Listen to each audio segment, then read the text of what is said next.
Está começando agora A Voz que Clama. Com ela, Simone Guerra.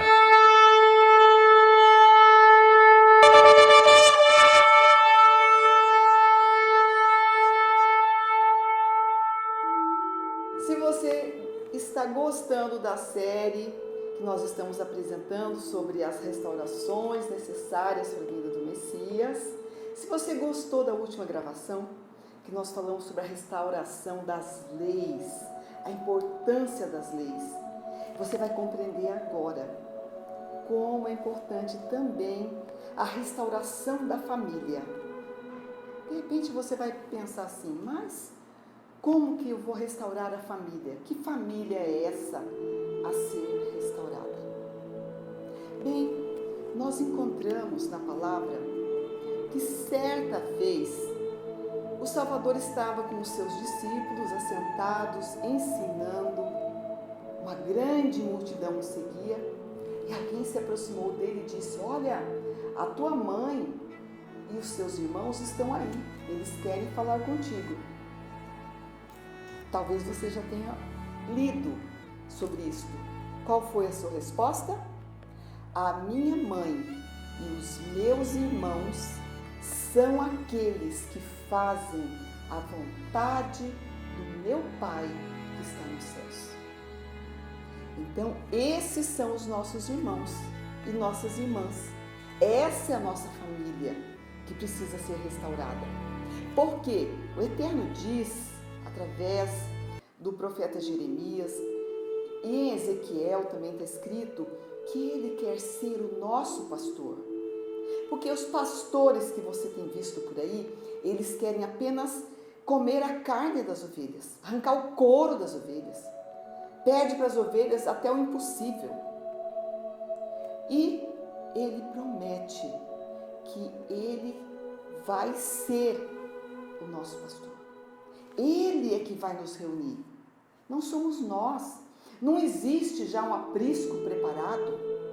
Não. Agora, nos últimos dias, Ele vai nos reunir. Você já deve ter percebido que tem acontecido que as pessoas não estão mais nem podendo ir para as igrejas. Se você considerava ali o seu redil, repense. Repense. Muitas pessoas creem que só a igreja dela, só a religião dela é que está certa. Eu já cansei de ouvir isso. Eu nasci e fui educada dentro de uma religião que diz que é a única que vai ser salva, porque guarda os mandamentos. Eu sei que não é assim. Eu sei que o Eterno tem já uma família preparada, porque nós já estamos vivendo a última geração. Nós somos a última geração que deve restaurar todas as coisas para a vinda do Messias. Nós somos aqueles representados por Elias no passado que vai restaurar os altares caídos da casa de Israel. Os altares, quais são eles? O templo, as faculdades da mente, que vai restaurar as festas bíblicas, porque elas são uma profecia em andamento, ainda falta o cumprimento. Nós temos um assunto maravilhoso sobre o cumprimento profético em Apocalipse e Daniel, sobre as festas bíblicas. Então, está escrito em Levíticos 23 que as festas são ordenanças perpétuas. Ainda falta cumprir. Então, essa família que o Eterno quer restaurar vai fazer todas as restaurações. Vai restaurar a faculdade da mente, vai restaurar as festas, vai restaurar a alimentação do Éden, porque nós estamos nos encaminhando para o Éden. O Éden foi recolhido, esse jardim. Antes do dilúvio, ele foi recolhido, está no céu, dentro da Nova Jerusalém, esperando para que nós possamos ir tomar posse. E no Éden não vai ter morte. Então precisamos restaurar a dieta do Éden. Precisamos restaurar a verdadeira adoração. Como Como é que nós vamos adorar o nosso Criador usando o nome de blasfêmia? Então, essas restaurações são necessárias. Os serviços religiosos, não existem mais. O ritual do Cordeiro, nosso Cordeiro verdadeiro veio, deu a vida por nós, ministra por nós no Santíssimo, mas ele está para concluir o seu trabalho. E isso vai se dar em dias de festa, em dias festivos. Falta ainda cumprimento do Pentecostes, a segunda fase, o derramamento da chuva serôdia, está faltando. Está faltando então, depois do derramamento do Espírito Santo, sair e proclamar as mensagens que o Eterno deixou em Apocalipse 14. São 3 mensagens angélicas. Já foram pregadas, mas elas são reforçadas novamente. Então, onde estão os Elias? Onde estão os restauradores? É a família espiritual. É essa restauração que o Eterno está agora nos chamando para fazer parte do aprisco que ele tem. Não é uma denominação, a igreja somos nós. Cada um de nós é um templo vivo, onde o Eterno quer habitar, onde ele quer derramar o seu Espírito na nossa mente, através da nossa consciência. Então, essas restaurações são necessárias, porque está escrito em Atos 3, 19 a 21, que enquanto não fizermos essas restaurações na terra, o Messias, o nosso Salvador, não poderá vir. Ele não virá por pessoas que estão chamando ele de porco, de cavalo. Não. Ele está mostrando essas restaurações para que nós estejamos preparados para habitar o céu por 1000 anos.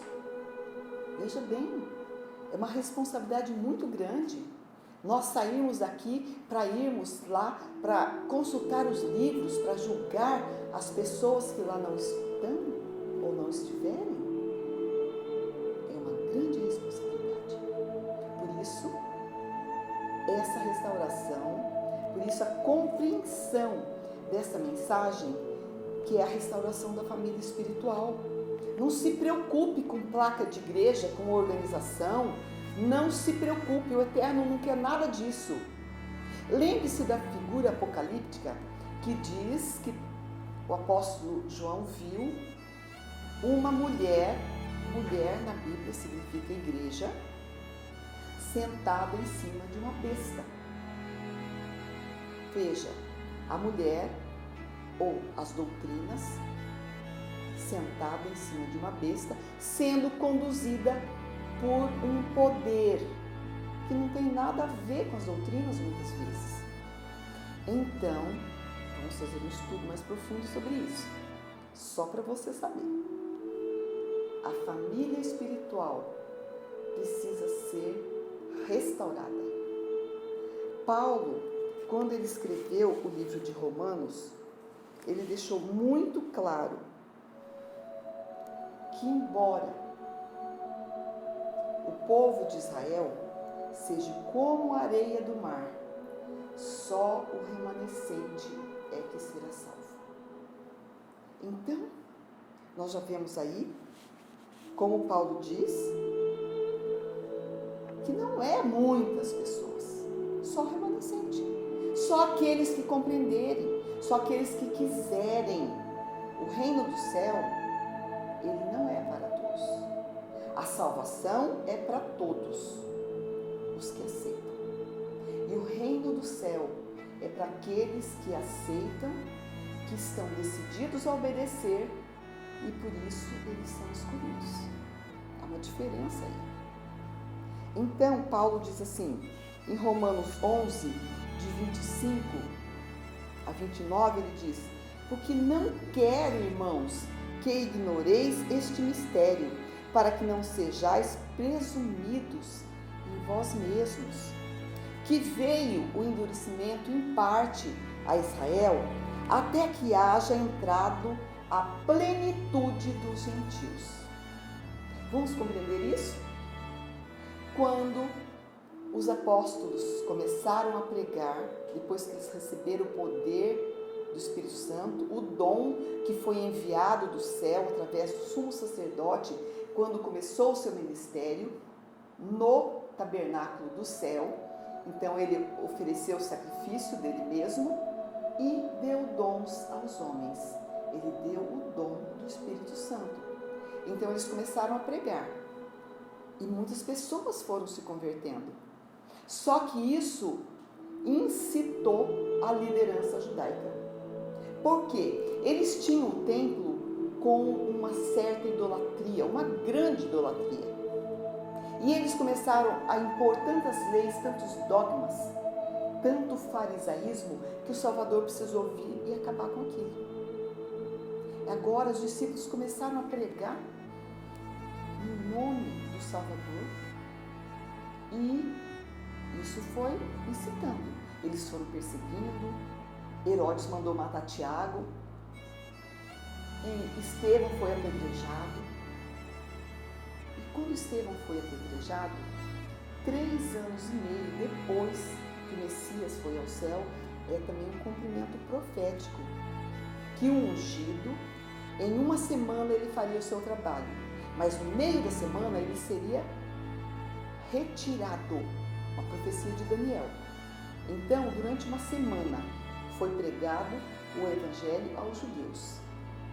Na primeira parte da semana, ou seja, 3 dias e meio, o próprio Salvador esteve em pessoa levando a verdade.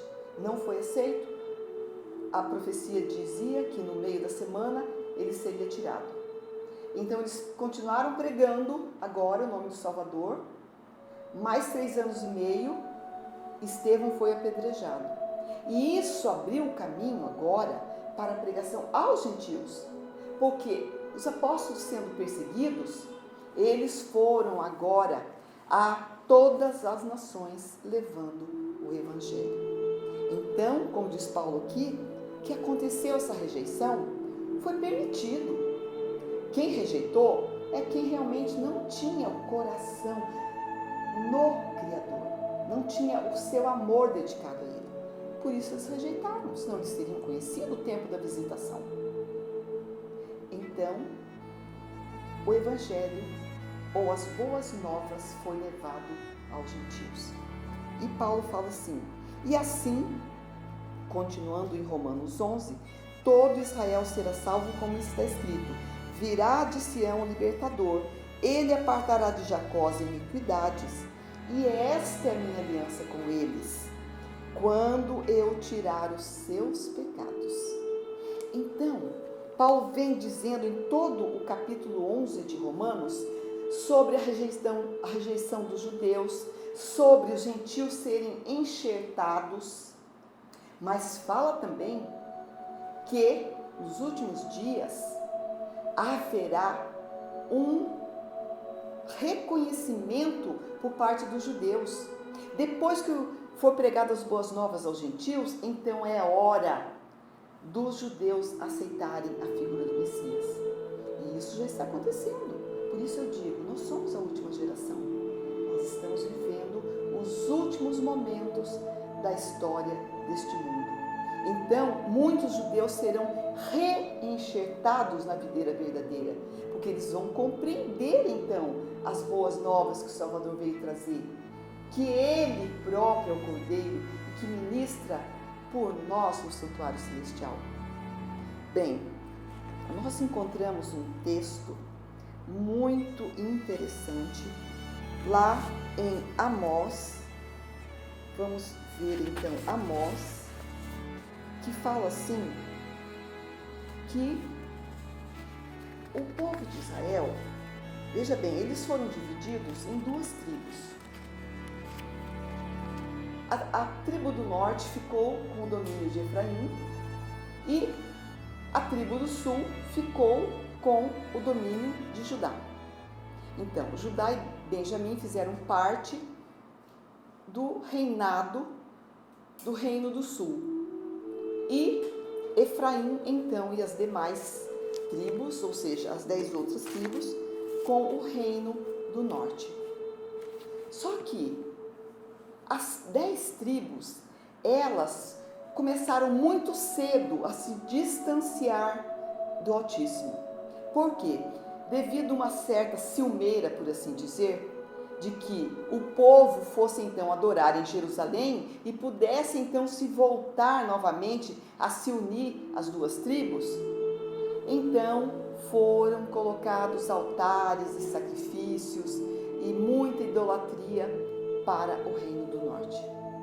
E eles foram os primeiros a se distanciar, por isso também eles foram os primeiros a serem levados cativos. E o que aconteceu com as 10 tribos? Elas foram dispersas entre as nações. Nunca mais se ouviu falar que um é da tribo de Zebulon, que outro é da tribo de Efraim. Eles foram absorvidos pelas nações. Mas a tribo de Judá e de Benjamim, eles continuaram no Reino do Sul. E eles ficaram ainda muitos anos, até que eles seguiram, como está lá em Ezequiel 23, seguiram a irmã Oholibá e Oholá. As 2 irmãs, uma seguiu o caminho da outra. Esse paralelo é muito importante. Futuramente nós vamos dedicar um estudo sobre isto. Entretanto, Judá também se desviou, seguindo os caminhos de Samaria. E o que aconteceu? Foi cativa para a Babilônia. Estava escrito na profecia. E lá eles ficaram 70 anos. Mas a promessa do Altíssimo, por causa do seu amor aos patriarcas e a sua promessa a Davi, ele fez agora com que o Reino do Sul fosse novamente reestruturado. Então eles vieram e construíram o templo. Veio primeiro Esdras e um grupo de pessoas, depois mais tarde veio Neemias, ajudou na edificação dos muros e em todas as restaurações necessárias para a primeira vinda do Messias. Então, quando o Messias veio, eles não estavam esperando que ele viesse como um humilde cordeiro. Por quê? Porque não estudaram as profecias. Porque Isaías, porque Jeremias também falou que ele viria assim. Isaías 53 é todo dedicado à vida de sofrimento, de humildade que o nosso Salvador ia passar aqui. E eles esperavam que o Messias vinha para livrá-los do jugo romano. E não é diferente. Muitas pessoas hoje ainda estão esperando que o Messias venha para livrá-los do domínio das nações. Que ele venha colocar um reino aqui neste mundo e que ele venha reinar aqui neste mundo, ele de um lado, Satanás do outro. É uma coisa incompreensível o que as pessoas pensam a esse respeito. Nós precisamos nos firmar na palavra. Vamos estudar este assunto sobre o milênio, num assunto tão importante como esse, num tema específico sobre o milênio. Você precisa saber o que realmente acontece durante esses 1000 anos. O Salvador, quando ele esteve aqui, ele disse: o meu reino não é deste mundo. Imagine que ele ia reinar neste mundo de pecado. E nessa segunda vez que ele vem agora para buscar súditos para o seu reino, ele não vai nem colocar o pé na terra. Nós vamos recebê-lo nos ares, está escrito. Então veja como há necessidade de estudarmos esse assunto. Então, agora, nessa restauração da família que o Eterno quer que nós façamos, da família espiritual, o Eterno vai colocar no seu caminho, vai colocar à sua disposição a possibilidade de conhecer pessoas que também querem restaurar, para que um ajude o outro, mas a direção virá dele, porque é ele que quer ser pastor. Ele fala: eu sou o bom pastor, as minhas ovelhas conhecem a minha voz. É essa diferença que precisa acontecer na nossa vida, a ponto de nós sermos restaurados as nossas faculdades mentais e reconhecer a voz do nosso pastor. Porque tem muitas vozes ecoando aí pelo mundo, mas não são a voz do nosso pastor, porque ele diz assim: então haverá um pastor e um só rebanho. E nós não temos ainda um só rebanho. Nós temos pessoas em várias organizações religiosas, mas o Eterno quer reuni-las. Serão poucas, não serão muitas, mas Ele quer conduzir essas pessoas. Por isso, nós precisamos estar com a mente esclarecida. Nós precisamos fazer as restaurações necessárias, porque o Eterno vai mandando luz. Acorde antes do amanhecer e fique prestando atenção. A parte mais escura da noite é justamente antes do amanhecer. São esses momentos que nós vivemos agora, de tantas trevas espirituais, de tanto vinho de Babilônia. Mas Ele já está mandando os primeiros raios de luz. E como é lindo quando começa o dia clareando devagar, o dia vai clareando, clareando, depois nasce o sol e vem os raios do sol. Ele não manda já o sol do meio-dia, vem devagar, é igual uma escada. Se você tem uma escada para subir, você pode dar um pulo já no 7º degrau, porque você corre o risco de cair. E cada degrau da vida espiritual tem que ser absorvido, tem que ser vivido. Enquanto nós não compreendermos a primeira plataforma que o Eterno coloca, Ele não permite que nós avancemos para a segunda.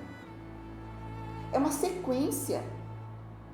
É necessário que nós vamos absorvendo as verdades. E conforme nós vamos absorvendo, Ele vai mandando mais luz. Mas se nós não absorvermos, Ele não envia mais luz. Nós ficamos estacionados. E é isso que acontece com muitas denominações que estão paradas naquilo há centenas de anos até. O Eterno tem um plano para cada um de nós. Então, porque o Eterno tem um plano, Ele já tem tudo planejado desde o início. Tanto é que Moisés mesmo escreveu: nos últimos dias compreendereis. E nós encontramos vários textos, que falam, em Jeremias 30, também fala assim: nos últimos dias compreendereis isto. Jeremias 30, verso 24. Então, essa é uma mensagem para os últimos dias. Não adianta a gente pensar: mas eu nunca ouvi. Não, você nunca ouviu falar isso que nós estamos falando. Você nunca ouviu falar sobre essas restaurações, porque é tema para os últimos dias. Jeremias disse: só nos últimos dias vocês vão compreender. Olha, eu já fiz ano bíblico pelo menos 30 anos da minha vida. Lia todo ano a Bíblia. E só nos últimos 20 anos é que eu fui tendo uma visão maior sobre esse assunto. Porque é uma mensagem para os últimos dias. E por isso, então, Amós escreveu, que eu estava comentando, que as 10 tribos foram, então, dispersas e não se ouviu mais falar delas. Judá voltou. Mas essas 10 tribos? O que a Bíblia fala a respeito dessas 10 tribos? Então, nós precisamos compreender isso, porque senão nós não vamos entender por que a Nova Jerusalém tem o nome das 10 tribos. E olha o que está escrito lá no livro de Oséias, no capítulo 3, o verso 4 e o verso 5, está escrito assim: porque os filhos de Israel ficarão por muitos dias sem rei, sem príncipe, sem sacrifício, sem coluna, sem estola sacerdotal e sem ídolos do lar. Depois tornarão os filhos de Israel e buscarão o Senhor, o seu Criador, e a Davi, o seu rei, aqui prefiguradamente na pessoa do Messias, descendente de Davi. E nos últimos dias, diz a palavra, tremendo, se aproximarão do Senhor e da sua bondade. Olha que interessante. Quem sabe se nós não fazemos parte dessas 10 tribos que foram dispersas? Muito embora o Brasil tenha sido colonizado por judeus, e por incrível que pareça, o forte da Inquisição foi aqui no Brasil. As pessoas daqui eram levadas para morrer na Espanha, para morrer em Portugal, mas aqui foi o maior foco, porque os judeus vieram para cá, fugindo da Inquisição espanhola. Então tem muitas pessoas aqui no Brasil que são descendentes desses que vieram na primeira leva, no descobrimento do Brasil. Entretanto, nós sabemos pela história que quando eles chegaram aqui, já haviam índios, e muitos índios nós sabemos. E a história diz que esses índios, eles fizeram parte de um grupo que veio juntamente com o rei Irão e Salomão, quando se juntaram e construíram navios para vir buscar ouro e especiarias. E eles buscavam ouro no rio Amazonas. Por isso tem o rio Solomon, que quer dizer rio Salomão, uma dedicatória a Salomão. E a gente fala rio Solimões, mas o nome originário era rio Solomon ou rio Salomão. E esses indígenas que aqui ficaram, porque a Bíblia conta a história que os navios se quebraram e eles então perderam interesse, já tinham muito ouro, já estavam muito ricos, não estavam mais preocupados com essas navegações arriscadas, e esse povo já estava acostumado aqui, e eles aqui ficaram. Por quê? Tem um escritor inglês que descobriu uma tribo de índios que não tinha contato com a civilização ainda, na época que ele escreveu, na década de 60, e essa tribo de índios recitava o Shema. Ora, o Shema, que está lá em Deuteronômio 6, o verso 4, que diz: ouve Israel, o Senhor, o teu Criador, Ele é um só. Essa é uma oração diária.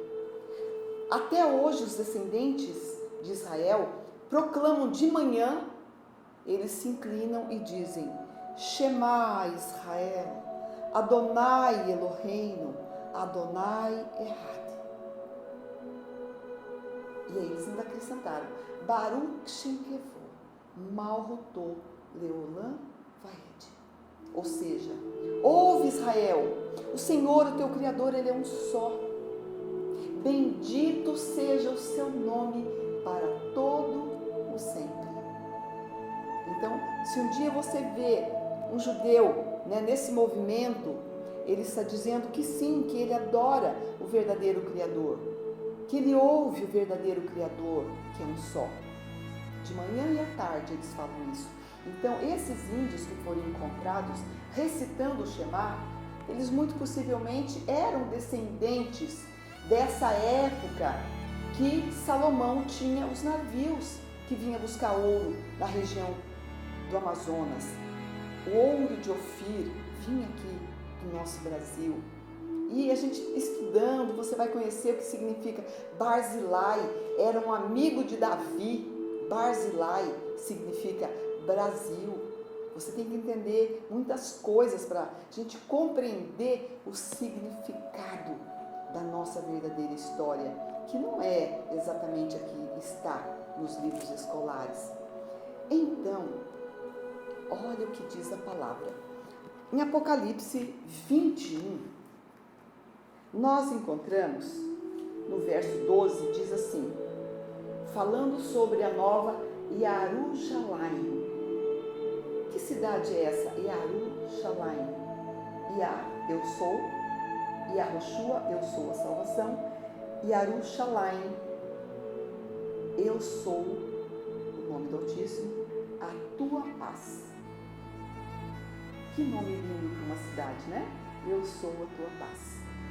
Então diz assim, sobre a nova Jerusalém que está nos aguardando no céu. E tinha uma espessa e alta muralha com 12 portões, e nos portões 12 anjos, e nomes escritos sobre eles, que são os nomes das 12 tribos dos filhos de Israel.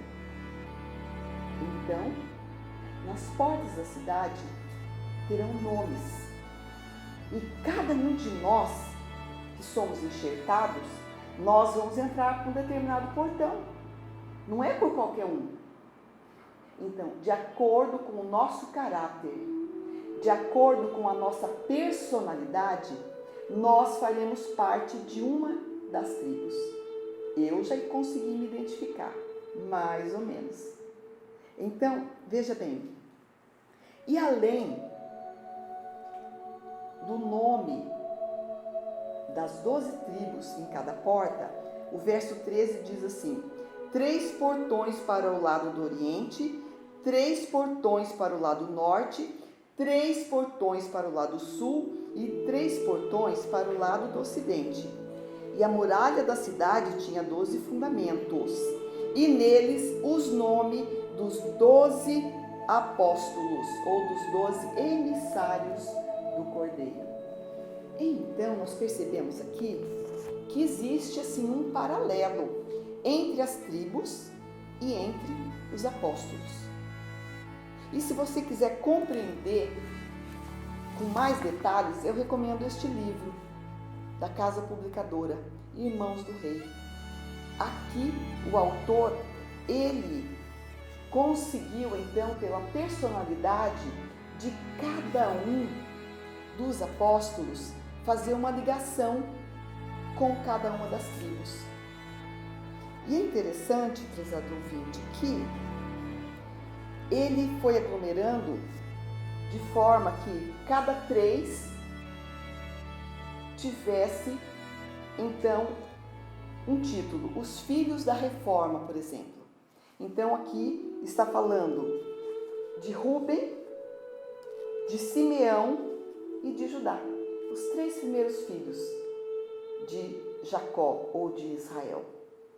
E é interessante como esse agrupamento de 3 em 3 já nos leva para um direcionamento na cidade, porque ela é quadrada e tem 3 portas para cada lado. Então não vai ser difícil cada um de nós encontrar a porta adequada. Infelizmente o nosso tempo é pouco, nós não podemos estar falando disso mais prolongadamente. Mas, se o prezado ouvinte quiser, pode estar depois mandando uma mensagem através do nosso site, que você vai ter o acesso, e colocando como sugestão para que nós possamos então estudar isso mais pormenorizadamente. Então, eu vou agora mostrar para vocês o paralelo que existe entre a tribo de um dos filhos de Israel e cada um dos apóstolos. Por exemplo,